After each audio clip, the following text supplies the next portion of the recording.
जैसा कि student last video में मैंने आपके क्लास 9th साइंस से चैप्टर फर्स्ट एनसीईआरटी बुक से मैंने आपको अभ्यास के क्वेश्चन सॉल्व कराए, जिसमें कि मैंने आपको 4 क्वेश्चन सॉल्व कराया था। आज के इस वीडियो में हम उससे आगे के क्वेश्चन को सॉल्व करेंगे। क्वेश्चन नंबर 5 से जितने भी क्वेश्चन है वो सॉल्व किए जाएंगे। तो ये देखते हैं हमारा क्वेश्चन नंबर 5 क्या है। तो क्वेश्चन नंबर 5 है, निम्नलिखित तापमानों पर जल की भौतिक अवस्था क्या है। तो पहला है हमारा 25 डिग्री सेंटीग्रेड। तो आपको बताना है कि 25 डिग्री सेंटीग्रेड पर जल की भौतिक अवस्था क्या होगी। भौतिक अवस्था कहने का मतलब होगा कि ये ठोस होगी, द्रव होगी या फिर गैस होगी। तो हम सभी जानते हैं कि जो जल है, जल ही एक ऐसा यौगिक है जो हमारे पृथ्वी पर तीनों रूपों में पाया जाता है, ठोस, द्रव और गैस रूप में। तो हम सभी जानते हैं 100 डिग्री सेंटीग्रेड पर जो जल होता है वाष्प के रूप में बदल जाता है, यानी कि उसका क्वथनांक होता है 100 डिग्री सेंटीग्रेड। 0 डिग्री सेंटीग्रेड पर यह बर्फ़ में बदल जाता है, यानी कि इसका हिमांक होता है 0 डिग्री सेंटीग्रेड। चूँकि यहाँ पर टेम्परेचर दिया हुआ है 25 डिग्री सेंटीग्रेड, इस कारण यह यहाँ पर द्रव अवस्था में पाया जाएगा। तो जनरली 25 डिग्री सेंटीग्रेड पर यह किस रूप में पाया जाता है, द्रव अवस्था में पाया जाता है। दूसरा क्वेश्चन है कि 0 डिग्री सेंटीग्रेड पर यह किस अवस्था में होगा। तो जैसा कि मैंने पीछे आपको बताया था कि 0 डिग्री सेंटीग्रेड पर यह द्रव से ठोस के रूप में बदल जाता है, यानी कि इसका हिमांक होता है 0 डिग्री सेंटीग्रेड। तो पानी 0 डिग्री सेंटीग्रेड पर ठोस अवस्था यानी बर्फ़ में बदल जाता है, क्योंकि जल का हिमांक होता है 0 डिग्री सेंटीग्रेड। देखिए यहाँ पर समझने वाली बात है कि हम सभी जानते हैं कि जो जल है द्रव रूप में पाया जाता है, और जब हम इसे फ्रिज में रखते हैं, फ्रिज में क्या होता है, टेम्परेचर को हम कम कर सकते हैं। तो फ्रिज में जब टेम्परेचर 0 डिग्री सेंटीग्रेड पर पहुंचता है, यानी कि आप जब फ्रीजर में रखते हैं तो वहाँ पर टेम्परेचर क्या होती है, 0 डिग्री सेंटीग्रेड तक होती है। तो जब हम उसको 0 डिग्री सेंटीग्रेड पर रखते हैं तो धीरे धीरे जो जल होता है द्रव से बर्फ़ के रूप में यानी ठोस रूप में बदल जाता है। तो जब कोई यौगिक द्रव से ठोस रूप में बदलता है तो उसे हम बोलते हैं हिमांक। चूँकि बर्फ़ जो है 0 डिग्री सेंटीग्रेड पर बन रहा है, यानी कि जल जो है 0 डिग्री सेंटीग्रेड पर बर्फ़ में बदल रहा है, इसलिए जल का जो हिमांक होता है वो 0 डिग्री सेंटीग्रेड होता है। तो सभी यौगिकों के लिए अलग अलग हिमांक होता है। ये नहीं कि 0 डिग्री सेंटीग्रेड पर सभी चीज़ें द्रव से ठोस में बदल जाएँ, ऐसा नहीं है, सबके लिए हिमांक अलग अलग होता है। तो उसी तरह जल के लिए जो हिमांक होता है वो होता है 0 डिग्री सेंटीग्रेड। तो जब हम फ्रिज में रखते हैं पानी को, तो पानी द्रव रूप में रहता है, लेकिन जब वो 0 डिग्री सेंटीग्रेड मिलता है तो वो ठोस रूप में बदल जाता है। तो ठोस रूप में बदलने के लिए उसे क्या चाहिए होता है, 0 डिग्री सेंटीग्रेड। आई होप आपको समझ में आ गया होगा। आइए अब क्वेश्चन नंबर सी देखते हैं, 100 डिग्री सेंटीग्रेड। तो अब 100 डिग्री सेंटीग्रेड पर जल की भौतिक अवस्था क्या होगी। तो जैसा कि मैंने पीछे बताया था कि जब हम पानी को गर्म करते हैं, तो जब हम पानी को 100 डिग्री सेंटीग्रेड पर गर्म करते हैं तो वो द्रव रूप से गैस रूप में बदल जाती है। तो वह ताप जिस पर कोई द्रव गैस रूप में बदल जाता है वह कहलाता है क्वथनांक। तो पानी जो है 100 डिग्री सेंटीग्रेड पर क्या हो रहा है, वाष्प में बदल जा रहा है, मतलब गैस में बदल जा रहा है। तो यहाँ पर पानी का जो क्वथनांक होगा वो क्या होगा, 100 डिग्री सेंटीग्रेड होगा। तो समझने वाली बात यह है कि जब आप पानी को रखते हैं, मतलब जनरली पानी जैसे मैंने बताया द्रव रूप में होता है, लेकिन जब हम उसको गैस पे रखते हैं और जब उसे 100 डिग्री सेंटीग्रेड टेम्परेचर मिलता है तो पानी बॉयल करने लगता है, उबलने लगता है। और जब उबलता है तो उसमें क्या होती है, गैस के रूप में वाष्प निकलती है। तो जो गैस के रूप में वाष्प निकलती है वो किस टेम्परेचर पर निकलती है, 100 डिग्री सेंटीग्रेड पर निकलती है। तो इसलिए जल का क्वथनांक क्या होगा, 100 डिग्री सेंटीग्रेड होगा।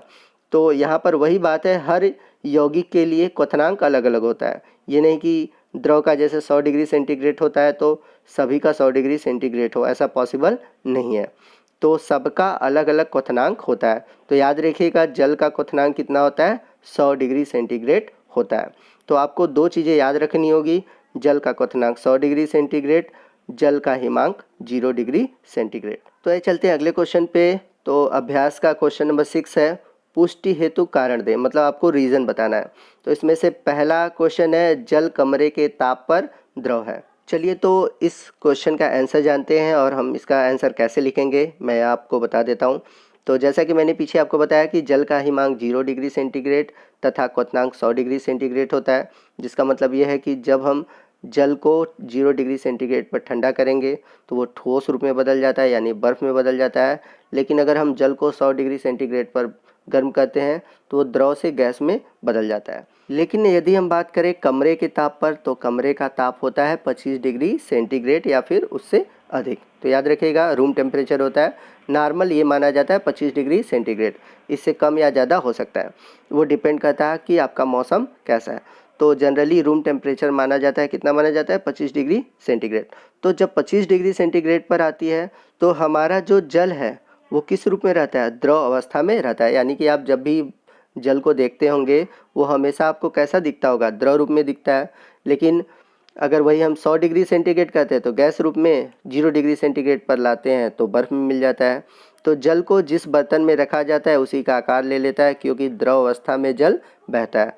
तो ये सिंपल सी चीज़ें है, आप लोगों ने पीछे जितने भी पार्ट हैं आप चैप्टर फर्स्ट से उसमें आपने पढ़ा होगा। तो याद रखिएगा, जो जल होता है रूम टेम्परेचर पर द्रव रूप में रहता है, 0 डिग्री सेंटीग्रेड पर ठोस रूप में होता है और 100 डिग्री सेंटीग्रेड पर गैस रूप में पाया जाता है। क्वेश्चन नंबर बी है, लोहे की अलमारी कमरे के ताप पर ठोस है। तो जैसे कि एक क्वेश्चन में हम लोगों ने देखा कि जो जल है कमरे के ताप पर द्रव रूप में है, लेकिन यहाँ पर अब क्वेश्चन में पूछ दिया कि लोहे की अलमारी जो है वो कमरे के ताप पर ठोस रूप में, ऐसा क्यों? तो लोहे का जो गलनांक होता है, गलनांक मतलब पिघलना, मतलब ठोस से द्रव रूप में बदलना, तो जो लोहे का गलनांक है वो बहुत अधिक होता है। आप ये नहीं कि लोहे को गैस पर रखेंगे लोहा पिघल जाएगा, ऐसा तो होता नहीं है, लेकिन पानी को आप रखिए वो गैस में बदल जाएगा। तो लोहे का गलनांक जो होता है बहुत अधिक होता है, मतलब इसको पिघलने के लिए बहुत अधिक ताप की आवश्यकता पड़ती है। लेकिन मैंने अभी बताया कि जो रूम टेम्परेचर होता है वो हमारा जनरली 25 डिग्री सेंटीग्रेड माना जाता है। तो 25 डिग्री सेंटीग्रेड पर तो लोहा पिघल नहीं सकता, सिंपल सी बात है। तो इस कारण कमरे के ताप पर लोहा ठोस रूप में होता है, वह बहता नहीं है। रीज़न इसका क्या है? रीज़न इसका ये है कि लोहे का गलनांक बहुत उच्च होता है और इस कारण ही, चूँकि हम जानते हैं कि जो ठोस होते हैं, ठोस का आकार और आयतन दोनों निश्चित होता है, अतः लोहे की जो अलमारी होती है कमरे के ताप पर ठोस होती है। ये नहीं कि अलमारी का आकार बदल जाए, ऐसा तो पॉसिबल नहीं है। ठीक है, आइए चलते हैं अगले क्वेश्चन की ओर। क्वेश्चन नंबर 7 है, 273 केल्विन पर बर्फ़ को ठंडा करने पर तथा जल को इसी तापमान पर ठंडा करने पर शीतलता का प्रभाव अधिक क्यों होता है? तो आपको इसका रीज़न बताना है। तो यहाँ पर आप देख सकते हैं जो तापमान दिया हुआ है वो दिया है केल्विन में, 273 केल्विन।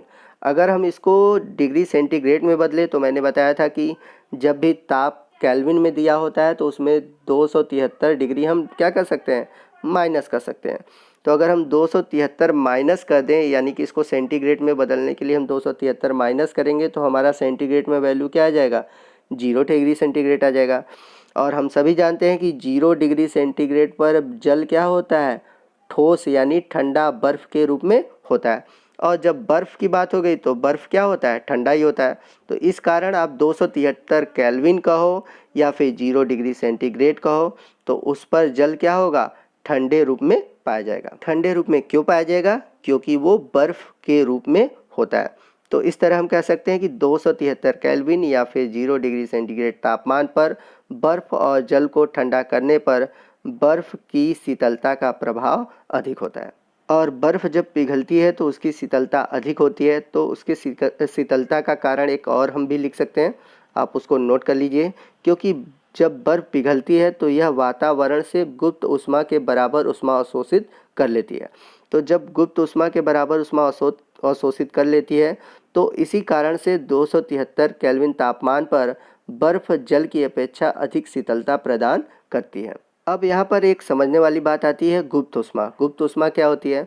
तो चलिए हम मान लेते हैं कि बर्फ़ है, बर्फ़ जो है उसका तापमान 0 डिग्री सेंटीग्रेड से भी कम है, यानी कि कह सकते हैं उसका जो टेम्परेचर है निगेटिव में जा रहा है, 0 से और भी नीचे जा रहा है। अब यदि इस बर्फ़ के टुकड़े को हम क्या करेंगे, धीरे धीरे गर्म करेंगे, तो जैसे जैसे धीरे धीरे हम गर्म करेंगे तो इसका टेम्परेचर किसके पास पहुंचेगा, 0 डिग्री सेंटीग्रेड के पास पहुंचेगा। क्यों? क्योंकि अभी तक जो इसका टेम्परेचर था वो माइनस में था, तो माइनस से धीरे धीरे बढ़ेगा तो प्लस करेगा तो कहाँ पर पहुंचेगा, 0 डिग्री सेंटीग्रेड पर पहुंचेगा। अब क्या होगा, जो बर्फ़ है धीरे धीरे जल में बदलना प्रारंभ हो जाएगा।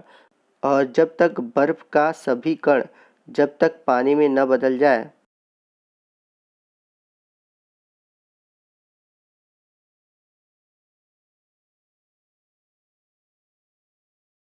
तो इस स्थिति में क्या होता है कि जो टेम्परेचर होता है वो कांस्टेंट रहता है, बट इसकी अवस्था में परिवर्तन होता रहता है। यानी कि जो हम ऊष्मा दे रहे हैं वो ठोस अवस्था से द्रव अवस्था बदलने में लग जाता है। यानी कि जो जल की गुप्त ऊष्मा होती है वो अधिक होती है और बर्फ़ की कम होती है, और इसी कारण जो बर्फ़ होता है वो अधिक शीतलता प्रदान करता है जल की अपेक्षा।